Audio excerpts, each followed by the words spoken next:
For the next hour, you'll be leaving the Show Me state and entering the Show Me the Money state. So stop what you're doing, grab a pen, and get ready to learn.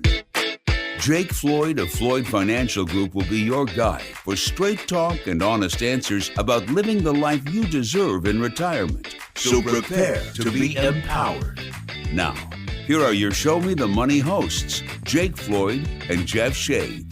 Thank you so much. Welcome to Show Me the Money, the radio show that gives you the straight talk and honest answers you need to help you reach your wealth management and retirement goals through smart investing and careful planning. On today's show, we're going to be talking about current events. Then we'll discuss retirement income planning, what every retiree should know. Also, the 30-year retirement reality. Then we'll wrap it up by talking about estate planning for the great wealth transfer. Protect your legacy, not Uncle Sam's. My name's Jeff Shade. I'm just here to ask the questions, but the words of wisdom and solid advice today, they come from Jake Floyd, Floyd Financial Group. Jake, how you doing today?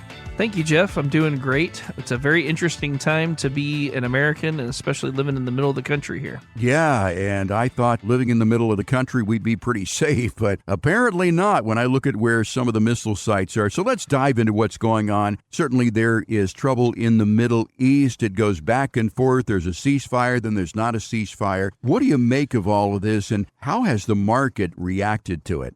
Yeah, so there's a lot of back and forth. Trump wants there to be a ceasefire, doesn't make it true that there is one. As far as the market, I will say that the market, relatively speaking, has been incredibly resilient thus far. And the market that seems to be more volatile is the oil market, based on whatever the news of the day might be. Last weekend, when we had a lot of bombs being dropped, and then all of a sudden we had the ceasefire in the middle of the night and all that, oil had gone up about 20% in a few days, and then went back down 20% in about 24 hours. And so oil's kind of been all over the place. It'll be interesting to see where all this shakes out. The market, again, so far has been pretty resilient, but we'll have to wait and see. But I think a lot of it speaks to the fact that there's a lot of pro-growth and pro-business things going on in the world, whether it's the big, beautiful bill, if you will, which has a lot of spending in it, but it has a lot of tailwinds for business and corporate America and the stock market. So I think the lack of volatility so far, and I got to keep saying so far because who knows what tomorrow holds, right? But so far, that lack of volatility, I think, can be attributed to all the pro-growth things happening behind the scenes. So if we get all this put to bed at some point, it may be shocking how well the market does. You're talking about oil, Jake. So how has oil reacted to this problem in Iran and also the Straits of Hormuz, where this oil comes through? I would imagine that oil would have a dramatic reaction to that. Yeah, and like I said, we had about a 20% move last weekend, up first and then back down after things seemed to calm down for a little bit.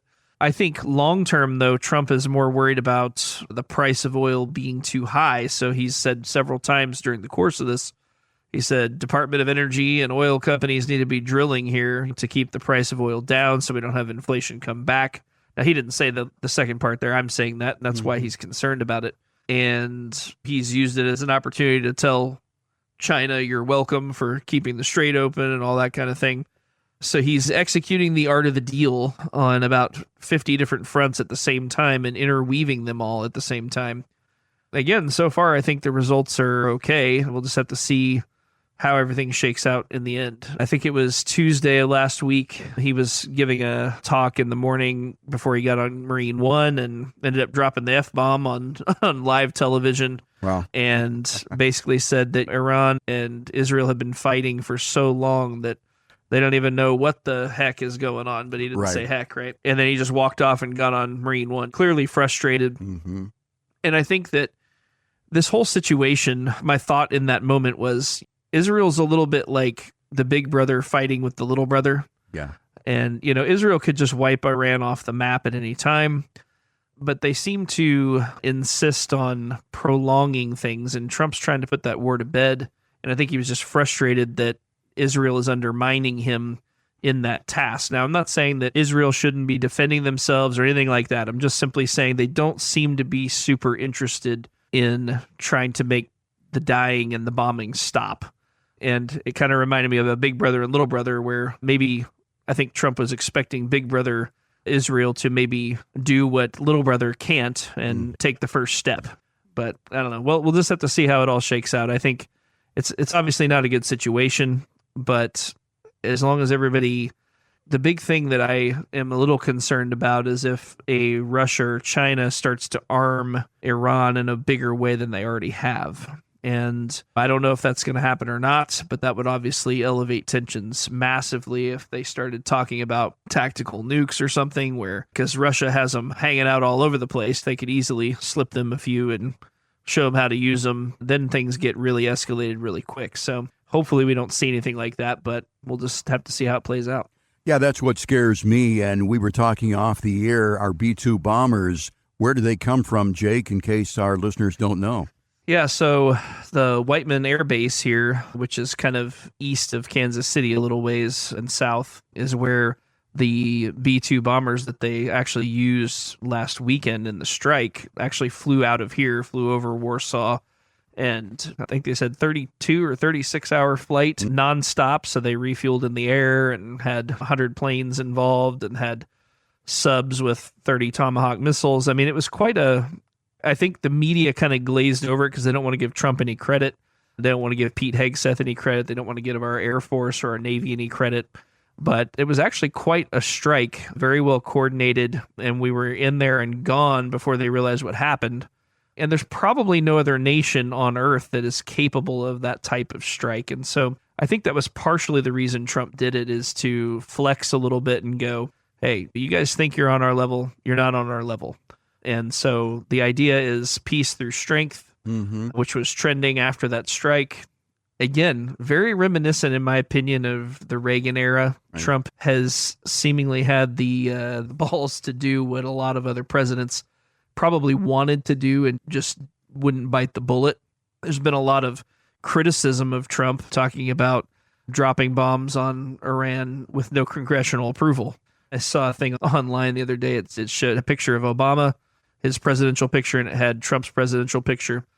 And on Trump's side, it says bombs dropped, or the top said bombs dropped without congressional approval. And Trump had 36, and Obama had like 28,416 or something like that. You know, it was like a huge number. So the same people that were applauding it under Obama are criticizing it under Trump. I think, like a lot of things in life, if you're not drawing criticism, you're probably not doing anything worthwhile. Again, so far so good. Hopefully this thing will not continue to escalate and we can all get out of this relatively unscathed. But again, that part of the world, there's a lot of people over there in the leadership especially that really would love to get rid of us. So, you know, I don't think we can let our guard down. Well, I think I'm with Trump in the opinion that they've been fighting for so long they don't even know what they're fighting about. I've got a big brother, and we fought for a long period of time as kids, but now we're best of friends. So hopefully that's what's going to happen over there, but I'm not going to hope for it. I'm not going to hold my breath for it. We're talking with Jake Floyd, Floyd Financial Group. Our show, of course, is called Show Me the Money. If you hear anything in our show today that piques your interest, our phone number, 417-889-7233, 417-889-7233. Jake, let's shift to interest rates. I was surprised last week or the week before that we did not cut interest rates yet again. What is going on there, and when do you think that we'll have interest rate cuts? There was actually some developments, I think it was Tuesday last week. Well, there's been a lot of developments on the interest rate front, but probably the most notable was Powell was giving a talk last week, and basically he had said that the existing data makes a good argument for rates to be at neutral. Okay, now, for those who don't watch interest rates like I do, currently we're at the federal funds rate, okay, and the federal funds rate is the rate at which banks can borrow money overnight to meet their obligations from the Federal Reserve. That rate currently is 4.25 to 4.5%. The neutral rate is widely agreed upon as around 3. So that means we could have 4 or 5 rate cuts before we really get to neutral. Now, if Wall Street really thought we were going to get 4 or 5 rate cuts in the next 6 or 7 sessions from Powell, I think the market would go screaming higher. So the market doesn't quite believe it yet. But I think some of this we're starting to see because the data is getting better from an inflation standpoint. But I think we're also starting to see what has been talked about as a shadow Fed president. So right now, Powell is the leader of a body of 11 voting members that decide the course of interest rate policy at the Fed. His term is up next year, and it's widely expected that Trump will not ask him to stay after all the criticizing he's done. He's called him everything but a mother's son, as my dad would say. Yeah. He's called him all kinds of names, Mr. Too Late and stupid and numbskull and all this other stuff. So I doubt he's going to re-up him, and I don't know that Powell would take the job even if he asked him to stay. So What's happening is there's some jockeying for position among the existing Fed governors as to who would take over. And so there's been a couple of members that are like, hey, Mr. President, I would entertain cutting rates next time. If it was me, I would do what you said, basically. That's going to be very interesting. And if that starts to happen, it's possible even later this year he might say, okay, next year when Powell's gone, you get the job. He might go ahead and say that ahead of time. And if he does, there will be a power struggle inside the Fed where it's technically Jerome Powell's deal, but all the other Fed presidents of all the smaller Feds are going to feel allegiance to the new Fed because they don't want their life to be miserable, right? So they're going to start paying homage to the new boss. And so that whole situation could get very interesting. Most people would probably find it like watching paint dry. I find it very fascinating and could have major implications on interest rate policy over the next 6 months or so. It looks like there's no chance of further hikes in interest rates, which for 2 months back to 4 months back, there was actually quite a bit of talk about whether we needed to raise rates again, not lower them from here. That appears to be totally off the table at this point. And we'll probably see, I don't know if we'll see it in July, but we'll probably see the rate cut in September, I would guess. Okay, so I'm not a betting person. You're not a betting person. But if we did bet, we would think that in July we'll see some rate cuts and possibly we'll see more by the end of the year. Probably September. Probably September. I'd say July, we probably won't. I'd say we'll get it in September. But once we start cutting, I think we may cut a few times in a row there and get down to 3 or so percent. So at 3%, I would just say that if we got down to 3%, arguably that would probably take us to about a 5.75% 30-year mortgage. Okay. That's speculation. There's more to it than that, but that's probably in the ballpark. So 5.5 to 6. That would probably be low enough to stimulate the housing market and generate some refinances among people who recently bought a house at 7 to 8.5%. That could be interesting economically too, because the housing market is a massive, massive part of our economy. And if you have that going the right direction, that'll probably drive stocks higher too. Right. Well, in the places that I'm looking at homes, it seems to have stalled. The same 7 houses are there.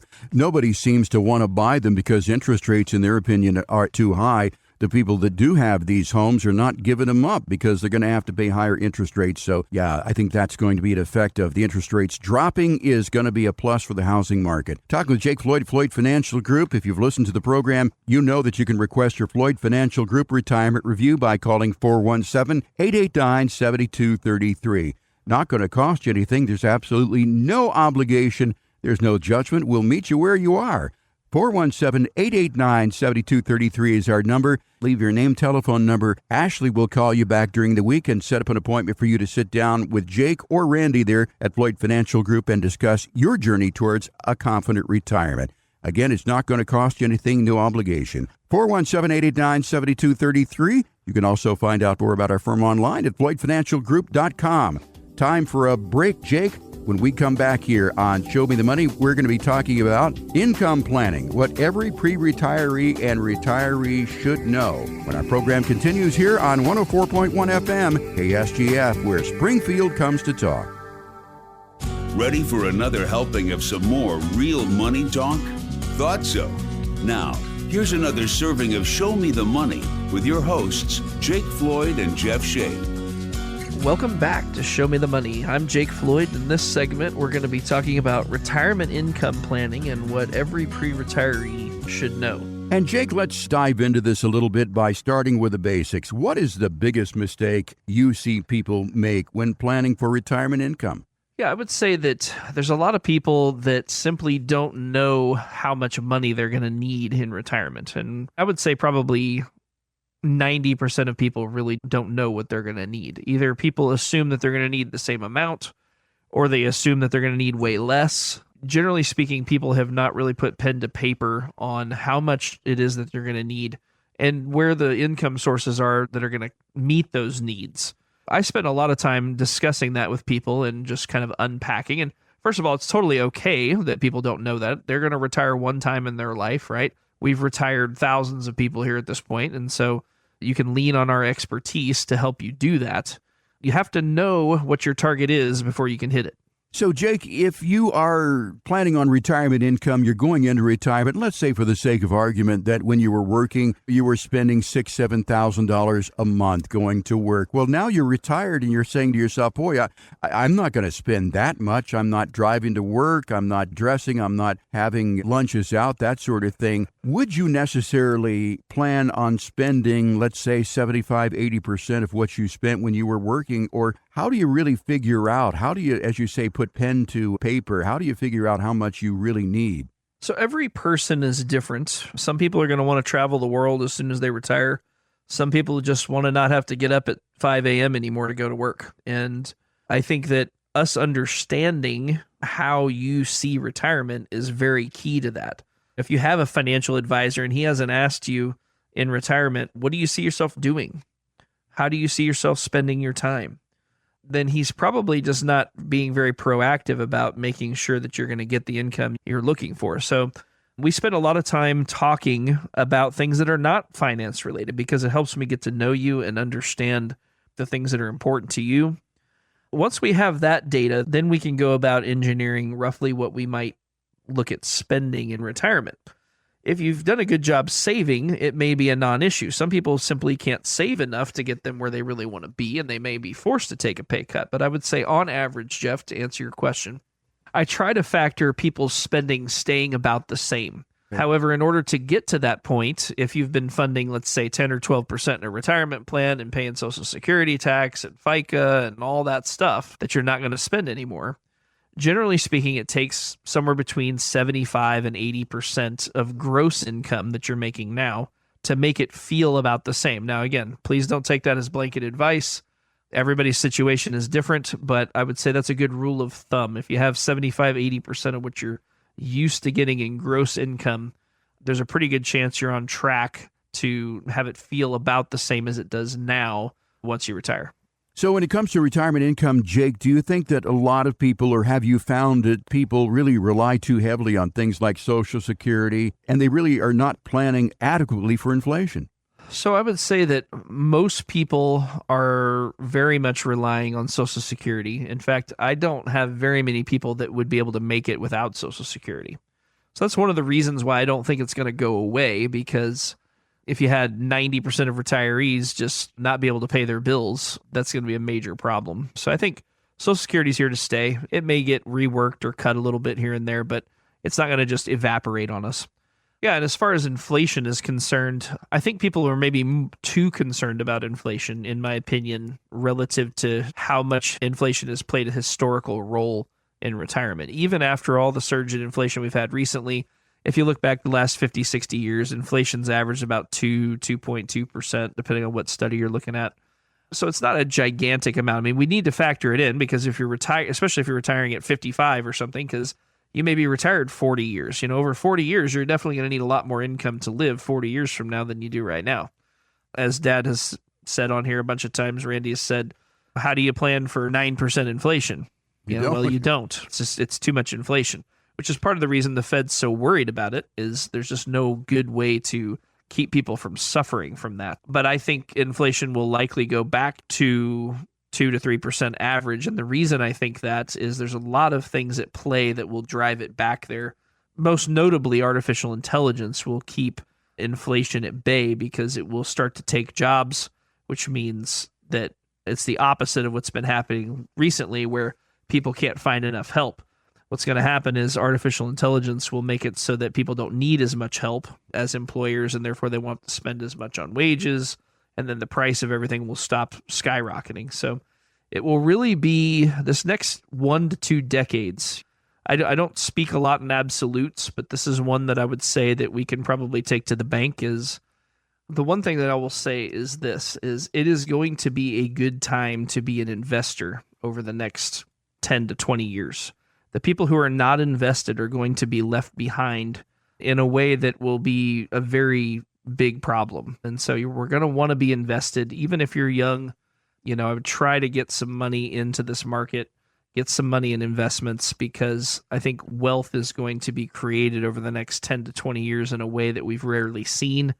And that's me saying that at the end of a period of great wealth creation. So I don't think we're at the end. I think we're going to see it continue on. It will not continue forever, but I think this next 10 or 20 years is probably going to be very, very good. And then it'll remain to be seen what happens after that. But I think investors are going to be rewarded. People who have assets to appreciate will have them appreciate. It's kind of like the housing market over the last 5 years, right?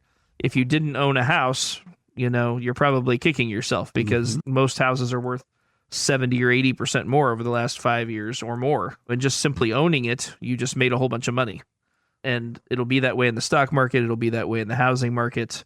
And I think that you can write down and put that in your journal and meditate on it a little bit. But having investments, having assets is going to pay off in a big way over the next couple of decades. Talking with Jake Floyd, Floyd Financial Group. We're talking about retirement income planning on Show Me the Money. That's the name of our radio show. Again, our number 417-889-7233. If you'd like a no-cost, no-obligation retirement review, 417-889-7233. So, Jake, I think the basis for income planning for a lot of folks is going to be Social Security, as you mentioned. Typically, it accounts for around 35 to 40% of the income in retirement. For those people who have pensions, there are not a lot of them, but that's going to add to that income source. But beyond Social Security and pensions, what are some of the other areas that pre-retirees or retirees should look to provide that income that they need in retirement? Some people still have pensions. There's not a ton of places that have pensions left, but also qualified retirement plans like 401ks, 457s, 403bs,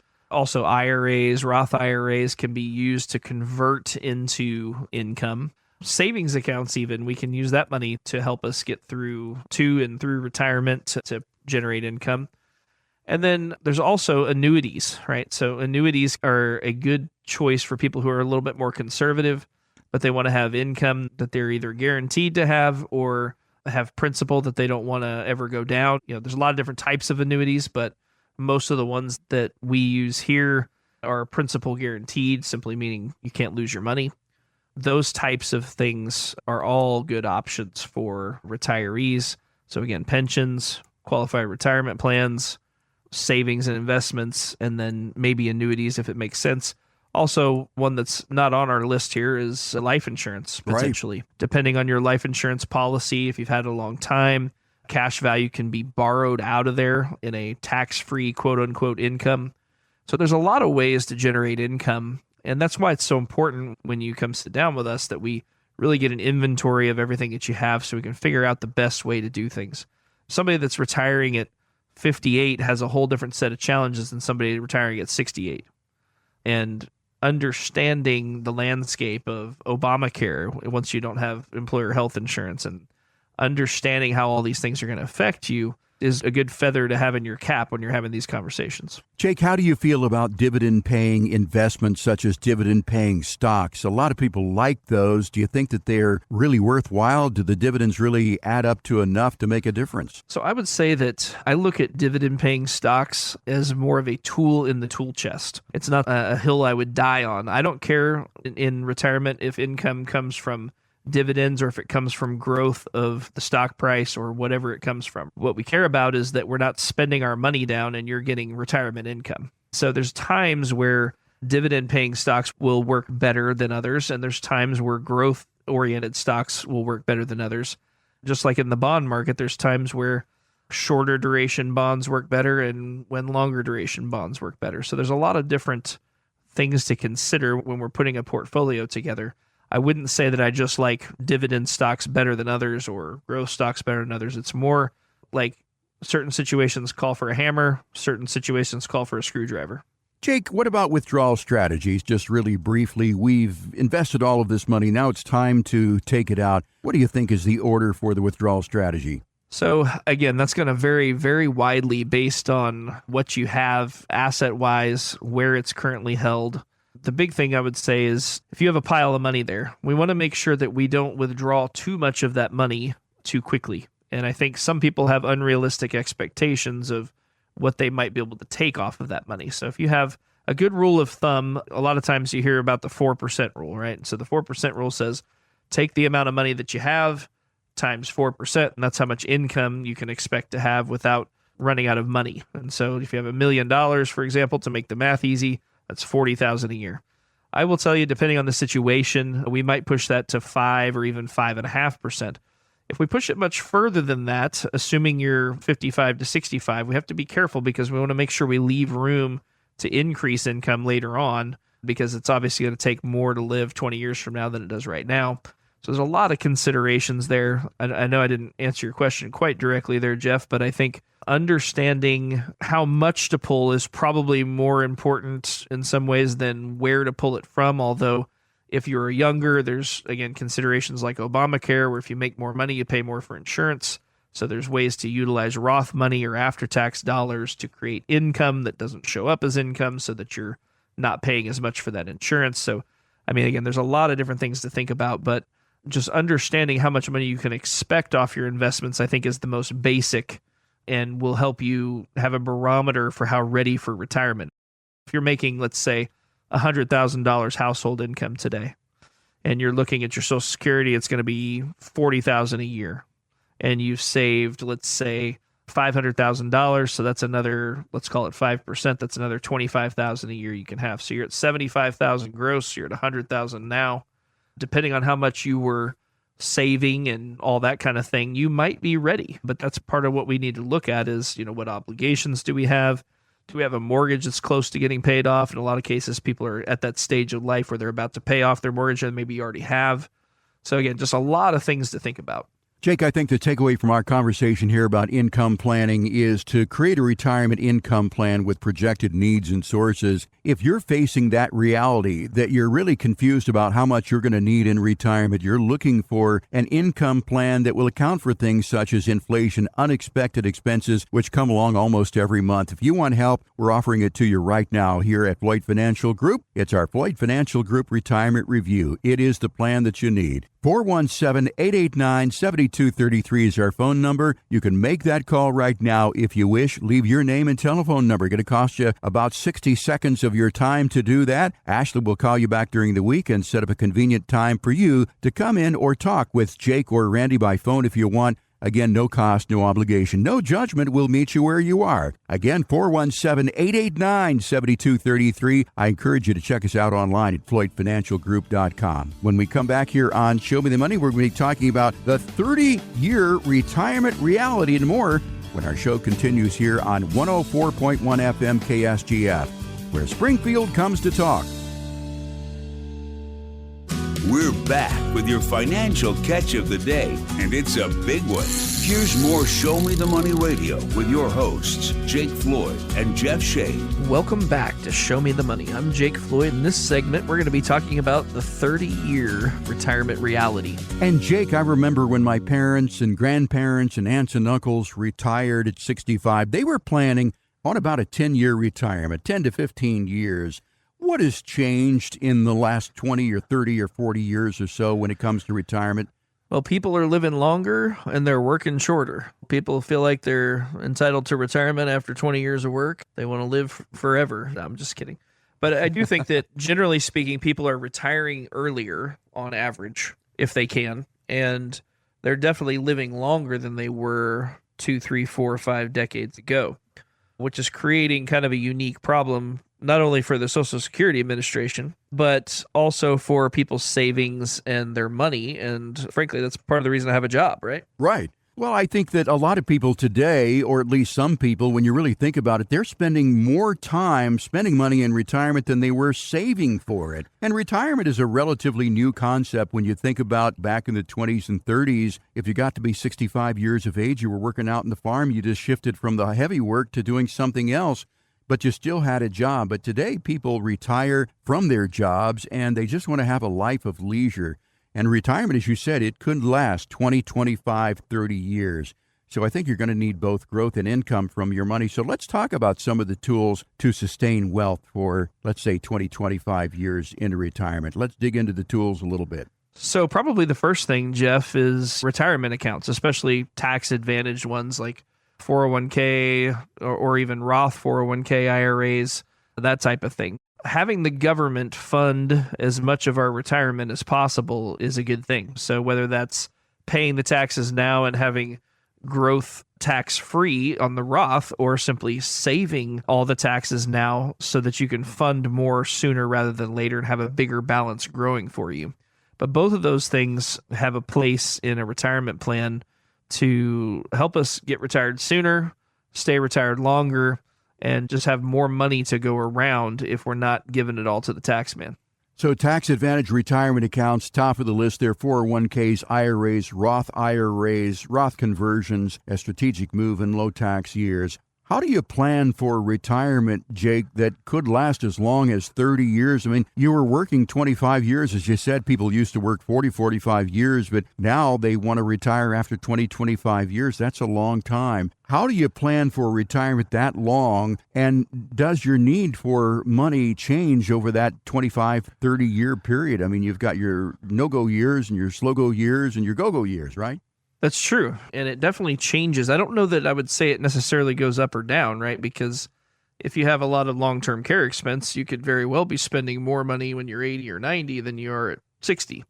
But I would say that there's definitely a lot of considerations there. There's mainly two things that I would say play into the success or lack thereof of people in retirement. And one is taking a realistic amount of money off of your investments. If you come in and you start withdrawing 10% of your investments per year, your investments probably aren't going to last very long. You may get lucky if you have that money in the market. It may sustain for a little while, but eventually at 10% a year, it's just going to be too much. And so taking a more reasonable number, like we talked about earlier, 4, 5, 5.5%, maybe if we have the proper protections in place, that we could maybe get away with. But if we're just taking too much money, it's kind of a recipe for disaster there. The other thing is making sure we are taking the appropriate amount of risk and making sure we're getting rewarded in a maximal way for the risk that we're taking. So a lot of people, when they come in, they're like, well, what's your average rate of return over the last 5 years or whatever? And what I would say to that is, while those numbers are very good, in my opinion, and relevant numbers, what I'm more focused on, I am not focused on maximizing return, meaning it's not my goal to try to make you 15% a year. That probably can be done, but it's done with huge amounts of risk. In retirement, you don't need risk. You don't want to have to go be a greeter at Walmart if things don't work out. We need to have a very high probability of success. So I focus on a good risk-adjusted rate of return. So let me explain that for a second. When we're looking at overall returns, some people are like, hey, I could just put my money in the S&P 500 and it returns about 10% a year. And over the last 60 years, that's true. But it does it with a standard deviation on an average year of roughly 17%, meaning in a given year, it could go up or down 17% on average to return 10. What I would rather do is have something that has a little bit less rate of return, but a much less standard deviation, right? So maybe we have a 6% rate of return, but we have a 6 or 7% standard deviation so that we don't have these wild swings. Now, I'm not saying those are the numbers we're going to return. There's cases kind of all over the board based on risk tolerance and things like that. There's cases where we're going to do better than that. There's cases where, if we're super conservative, that we may have trouble getting to that number. So again, don't read too much into that specific number. I'm just giving an example of risk versus reward. I want to make sure that we're getting rewarded as much as possible for the risk that we're taking inside the market. And so it's okay to take more risk if you have a higher risk tolerance, but we also want to make sure we're getting rewarded properly for that risk. There's a lot of people that are taking a lot of risk that aren't necessarily getting rewarded for it. So we want to have a kind of a deep dive on what the best ways to go about that are. Looking forward, your risk profile as well as how much money you're wanting to take off your investments are big factors in how we come to that. There's risk tolerance, meaning how much risk you're comfortable with. And then there's risk capacity, which risk capacity is how much risk can you afford to take with your current situation. And so we talk about those things in detail. That's part of the discovery process as we're sitting down. We have a lot of conversation around what makes you comfortable from a risk standpoint, how much money you need, and then kind of hone things in from there. Our phone number, 417-889-7233. If you'd like to talk to Jake here at Floyd Financial Group about your journey towards a confident retirement, a retirement that could last 25, 30 years. You've got to sustain that through retirement. And I think the good starting point is going to be a plan. So if you don't have a plan for this retirement, give us a call here. Sit down with Jake or Randy at Floyd Financial Group. 417-889-7233.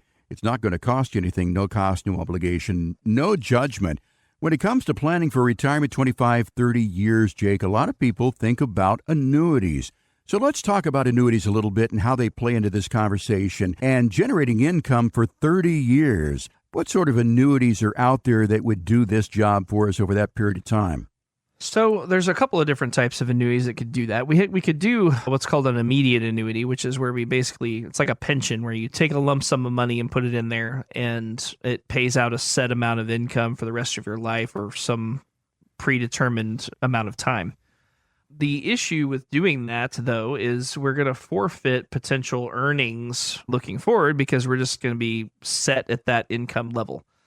If we do a life annuity that way, then you're also kind of guaranteeing that you're going to spend your money. So we usually like to use, if we're going to use an annuity, I would preface that because we're not an annuity mill here. An annuity is not the right tool for everybody. If we were going to use an annuity, though, a lot of times we use them for principal protection, so protecting the money.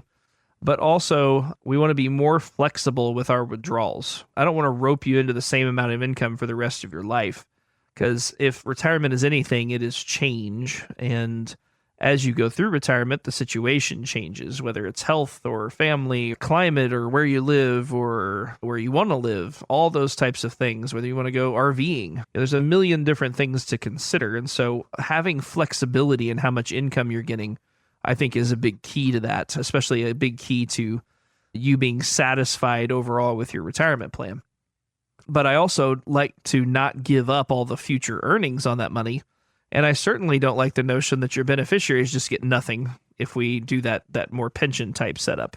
Most people don't realize that their beneficiaries are going to get nothing when they set those up. Otherwise, they would not set them up. Not everybody's concerned about beneficiaries, but I would say probably 70-80% of the people I talk to are at least decently concerned about that. Some people are like, I want to save as much as possible to give it to my kids. I do have some people that say, hey, I want my last check to bounce, make sure those kids don't get anything. And then I have everybody in between. But I would just say there's a lot of considerations there. But when we're using annuities specifically, I do like more flexible ones over more rigid ones. Jake, when it comes to retirement planning, creating income for possibly a 30-year retirement, where does cash value life insurance play into this conversation? If you have a policy you've had for a long time and there's a significant amount of cash value in there, you can loan that money out to yourself.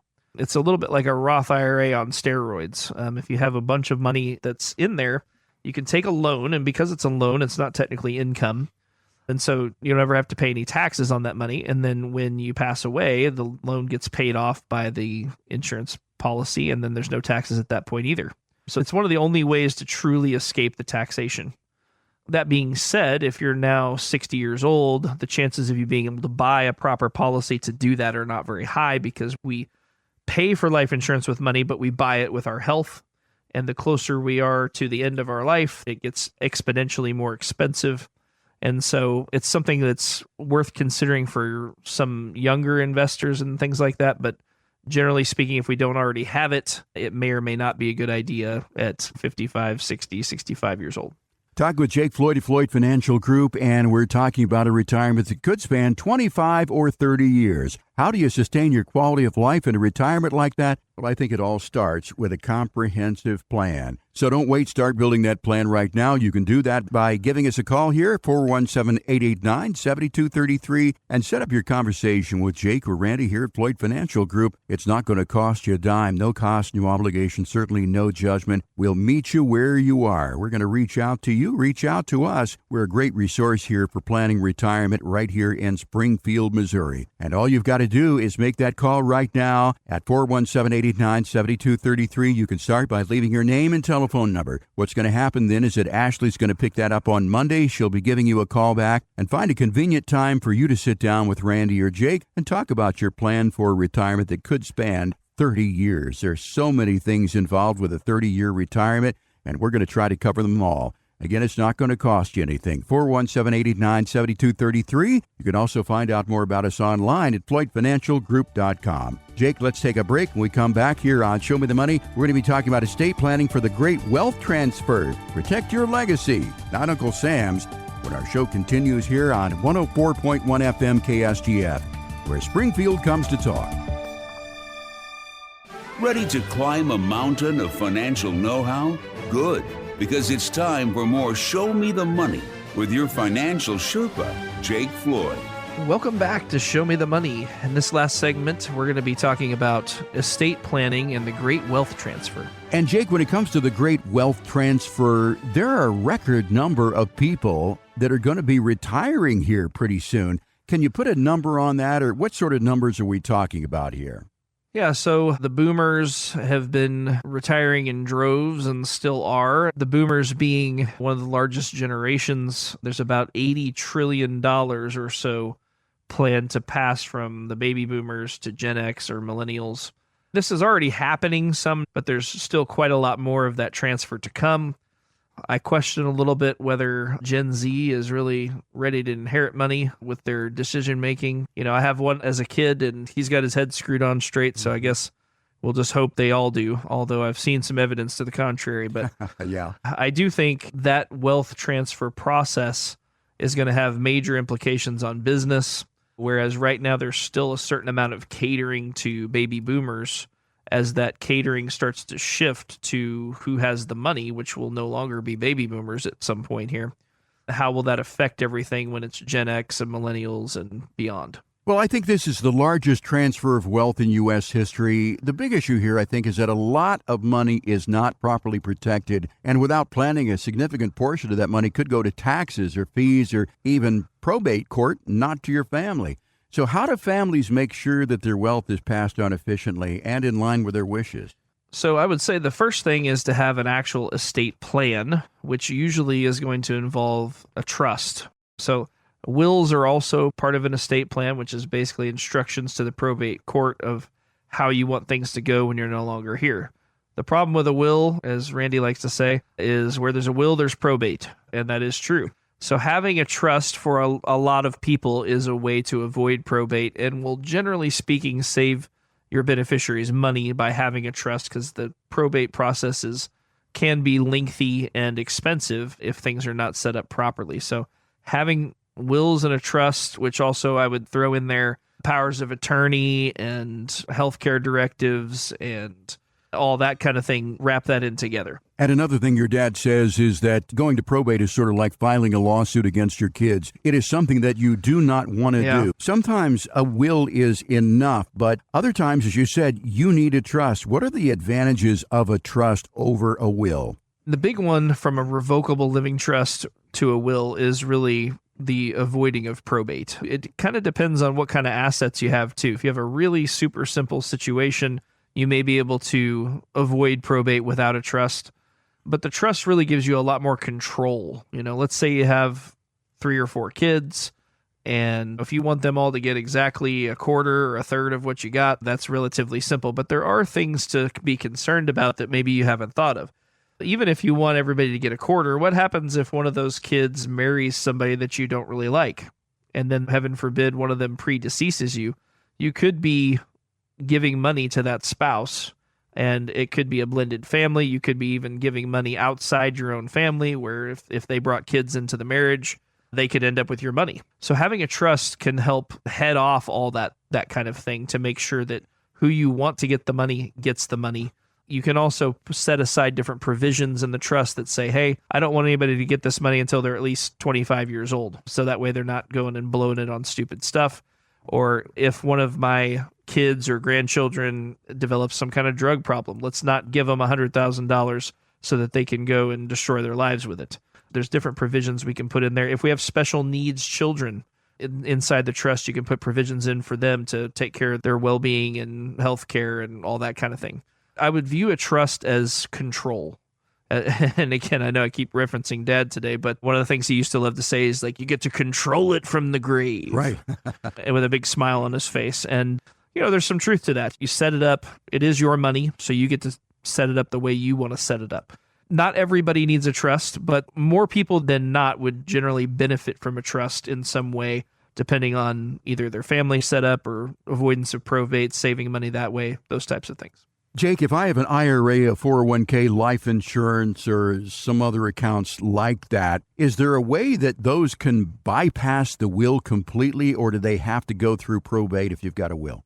Yeah, so if you have beneficiaries directly on an account, and this can be IRAs and life insurance and things, but it can also be bank accounts where you can put a TOD or POD on your bank account or on your car or whatever, those will bypass probate.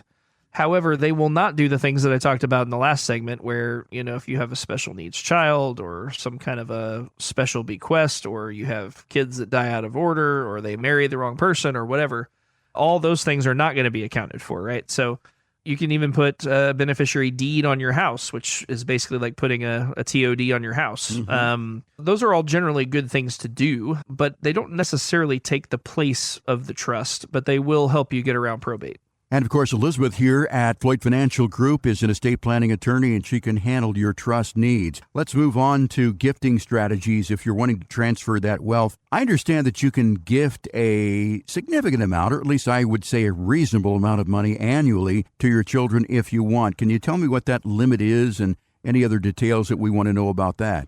Yeah, so you can give, so let's say you're a married couple, each of you can give to each person $18,000 a year without having to file a gift tax return. Now, this is one thing where people get tripped up a lot. Filing a gift tax return does not generate any taxes. What it does is it goes against your lifetime exclusion for the death tax or the estate tax, which, again, under current legislation, I mean, we'll see what happens with the big, beautiful bill and all that, but currently it's like $22 million before you get into estate tax trouble. Now, that's probably going to get reset some, but it's probably still going to be 6 to 12 million at least by the time things are said and done. Again, don't quote me on that because I'm not a congressman, but that's on the table being discussed in this current tax bill. So all you're doing by filing a gift tax return is saying, hey, I've already given away this $18,000 or more than $18,000. So instead of being able to give away, let's say $6 million, now I can give away $5,982,000. And so it's just keeping track of that. If you're under $18,000 per person per year per spouse, you don't have to do anything, and you can give under that number to whoever you want. Kids, no kids, doesn't matter. Jake, you talked about trust. Could life insurance trust be used in this case? How would we use something like that? So generally, if we know we're going to have an estate tax problem, especially in this area, it's generally going to be linked to a big piece of land, right? Somebody that's got a century farm or something that's several thousand acres or even 1,000 acres in today's world, depending on where it is, can get you into estate tax problems. If you know that's going to be the case ahead of time, what you can do is you can set up a life policy to pay out on your death, but put it into what's called an ILIT or an irrevocable life insurance trust. And what happens is at your death, if you just have a life insurance policy, they're going to say, hey, that land's worth $20 million. Your life insurance policy is worth $4 million. So now your estate's $24 million.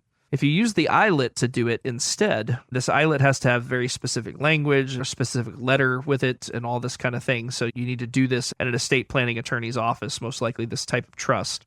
But if you set that up right, what happens is the life insurance amount does not get included in the estate. So it doesn't compound your problem.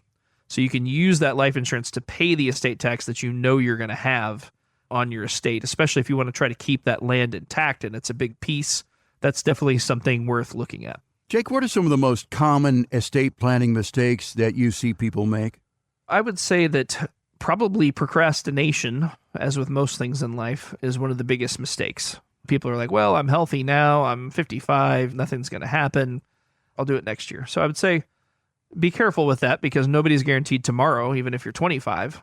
I think it's important to have an estate plan in place because it really protects the people that you love. If you have children, you don't want their life to be a living nightmare if something happens to you. And if you don't have things put properly, it can be quite complex and quite a drag on their existence if you don't have things set up properly. So even if you have things set up properly, it still can be a to-do, but comparatively to going through a big, long probate proceeding with a lot of assets and having false creditors after you and everything else, it's much simpler for them if it's all spelled out and you have the plan in place. Jake, how often do you see outdated documents? Somebody brings you a will, looks like the Declaration of Independence. It's all yellow and crinkly, says you got, 2 children here, and hey, I thought you told me you had 5 kids. I would imagine that outdated documents can be a problem. It can be. It's not necessarily a problem, but I would say as a rule, if it was worth doing 30 years ago, it's worth looking at again today. I would say that it's probably not a bad idea to at least review it yourself, pull it out, make sure it looks and says exactly what you want it to say, given all the new additions to the family and all that kind of thing, because if you have 3 kids, they're having kids, chances of you having a grandkid since the last time you looked at it are fairly high, Right. and you may want to set something aside for them. So looking at it every 5 to 7 years is probably not a bad idea. Certainly if it's 20 or 30 years old, you're probably, and again, I'm not a estate planning attorney, this is not legal advice, but it's likely that you're missing some key provisions that you may want to have in there simply as laws change, the language in the document changes. So again, having that reviewed every so often is a good idea. And I think we've both seen ex-spouses still listed on life insurance policies, so very important to keep those documents updated. Remember, estate planning is not just for the ultra-wealthy. If you've got a home, you got retirement accounts, or you care about how your family's affected, you need a plan which does involve an estate plan. So you're listening to the program today and you're unsure whether your estate plan is up to snuff. Maybe you do not have an estate plan. You want to get that started. We do have an estate planning attorney in-house and Elizabeth Floyd here at Floyd Financial Group. If you'd like to talk about your estate to get started on that plan, give us a call here at 417-889-7233. Request your no-cost, no-obligation Floyd Financial Group review, which does include an estate plan. No cost, no obligation, no judgment. 417-889-7233. And as always, I invite you to check us out on the web, FloydFinancialGroup.com. Jake, we're out of time for this week. Boy, time has just flown by. Thank you so much for your time. Most importantly, I want to thank our great listeners here in the last bastion of sanity, Springfield, Missouri, for joining us. So for Jake Floyd, I'm Jeff Shade. Have yourself a great weekend. We'll talk to you again next week right here with another edition of Show Me the Money on 104.1 FM KSGF, where Springfield comes to talk. The information provided in the preceding program is for educational purposes only and is not intended as investment advice for any individual or entity. All information contained herein is believed to be from reliable sources. However, we make no representations as to its completeness or accuracy. The opinions expressed are subject to change without notice and do not constitute financial, legal, or tax advice. Please consult your financial professional before executing any financial strategy. Financial planning is offered through Floyd Financial Group, LLC, and